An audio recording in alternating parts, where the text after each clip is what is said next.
Hello friends, गेल्या काही वर्षांमध्ये आपल्या सर्वांचं लक्ष एका नवीन टेक्नॉलॉजीकडे वळलं आहे आणि ही टेक्नॉलॉजी म्हणजे ब्लॉकचेन टेक्नॉलॉजी. हे वेगाने विकसित झालेलं आणि पुढच्या पिढीचं एक आश्वासक आणि क्रांतिकारक अशी टेक्नॉलॉजी आहे. आपला बिझनेस कशा प्रकारे काम करतो याची पूर्ण प्रक्रियाच यामुळे बदलली आहे. सोप्या शब्दात समजून घ्यायचं तर हे एक डिजिटल लेजर आहे. यामध्ये माहिती आणि व्यवहारांचं रेकॉर्ड अशा प्रकारे ठेवलं जातं की त्यामध्ये बदल करणं किंवा ते हॅक करणं, डिलीट करणं किंवा एडिट करणं किंवा सिस्टमची फसवणूक करणं अवघड होतं. ब्लॉकचेनवर असणाऱ्या सर्व कॉम्प्युटर सिस्टम्सच्या नेटवर्कवर हे व्यवहार कॉपी आणि डिस्ट्रीब्यूट केले जातात. दुसऱ्या शब्दांमध्ये सांगायचं तर हे एक डिसेंट्रलाइज्ड डिस्ट्रीब्युशन नेटवर्क आहे, जे एका साखळीवरच्या ब्लॉक्सच्या स्वरूपात अनेक व्यवहारांची नोंद करतं. ब्लॉकचेनवर जेव्हा नवीन ट्रान्झॅक्शन केलं जातं तेव्हा त्या साखळीतल्या प्रत्येक सहभागी व्यक्तीच्या लेजरवर त्याची माहिती जोडली जाते. या सर्व गोष्टी रिअल टाईम अपडेट होत असल्यामुळे कोणतीही व्यक्ती यामध्ये बदल करू शकत नाही. यामुळेच ब्लॉकचेन व्यवहार खऱ्या अर्थाने ट्रान्सपरंट समजले जातात. जर कोणी यामध्ये बदल करण्याचा प्रयत्न केलाच तर त्या व्यक्तीला संबंधित ब्लॉकचेनवरच्या प्रत्येक ब्लॉकमध्ये बदल करावा लागेल. हे व्यावहारिकदृष्ट्या कॉम्प्लेक्स आणि खरं तर अशक्य असं काम आहे. शिवाय लेजरमधले व्यवहार हे मालकाच्या डिजिटल सहीने म्हणजेच डिजिटल साईनने अधिकृत केले जातात, त्यामुळे ते अधिक प्रमाणित होतात. शिवाय व्यवहारांमध्ये काही बदल करण्याचा प्रयत्न केल्यास सिस्टम ते लगेच ओळखू शकते. बिटकॉइन आणि इथेरियम ही ब्लॉकचेन टेक्नॉलॉजीवर आधारित उत्पादनं गेल्या काही वर्षांमध्ये भरपूर लोकप्रिय झाली आहेत. या दोन्हीवर मी सेपरेट व्हिडिओ बनवलेला आहे. जर तुम्ही तो आधीच पाहिला नसेल तर त्याची लिंक मी डिस्क्रिप्शन बॉक्समध्ये देईल. तर ब्लॉकचेन ही टेक्नॉलॉजी एवढी लोकप्रिय का झाली तर ह्याच्या मागे सर्वात महत्त्वाचं कारण म्हणजे त्याची ट्रान्सपरन्सी आणि इररिव्हर्सिबलनेस. ही एक decentralised peer to peer network system आहे, जिचा विशिष्ट असा कोणी मालक नाही. इतर सेंट्रलाइज्ड पारंपरिक व्यवहारांमध्ये ज्याप्रमाणे व्यवहारांवर नियंत्रण ठेवण्याची गरज असते तशी इथे भासत नाही. पारंपरिक व्यवहार पद्धतींमध्ये दोन्ही व्यक्तींमधल्या व्यवहारांवर नियंत्रण ठेवण्यासाठी नेहमीच एखाद्या मध्यस्थाची गरज पडते. पैशांच्या व्यवहाराबाबत तुमची बँक हे एक उत्तम उदाहरण आहे.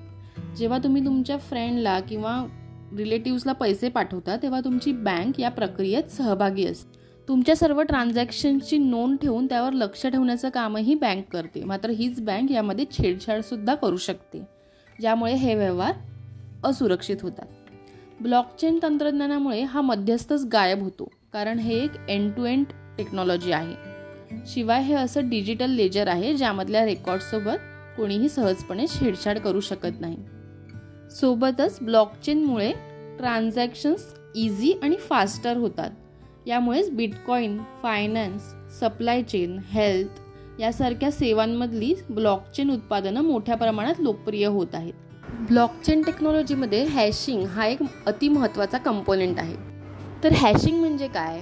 हॅशिंग ही एक मॅथमॅटिकल प्रोसेस आहे, जिथे एखाद्या डेटाच्या ब्लॉकला इनपुट म्हणून दिले जाते आणि त्या बदल्यात एक अद्वितीय स्थिर लांबीचा आउटपुट तयार केला जातो, ज्याला आपण हॅश व्हॅल्यू असे म्हणतो.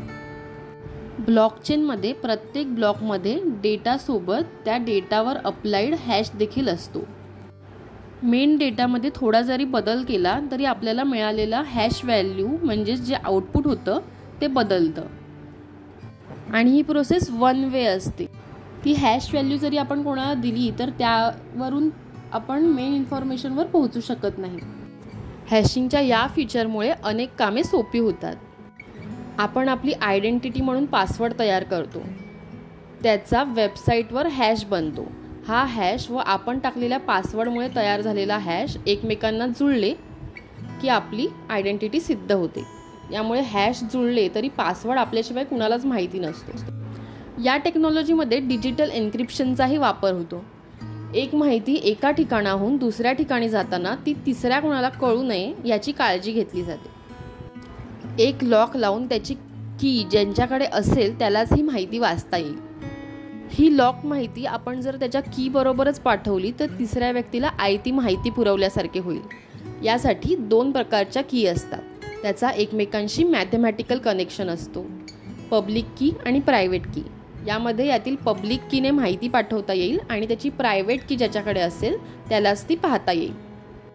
आय होप तुम्हाला या व्हिडिओमधून खूप काही शिकायला मिळालं असेल. व्हिडिओ आवडला असेल तर लाईक करा, तुमच्या फ्रेंड्स आणि रिलेटिव्हसोबत शेअर करा आणि जर तुम्ही प्रथमच माझ्या चॅनलवर आला असाल तर सबस्क्राईब करा आणि शेजारी बेल आयकॉन देखील क्लिक करा, ज्यामुळे तुम्हाला सर्वात आधी माझे व्हिडिओज पाहता येतील. Thank you for watching.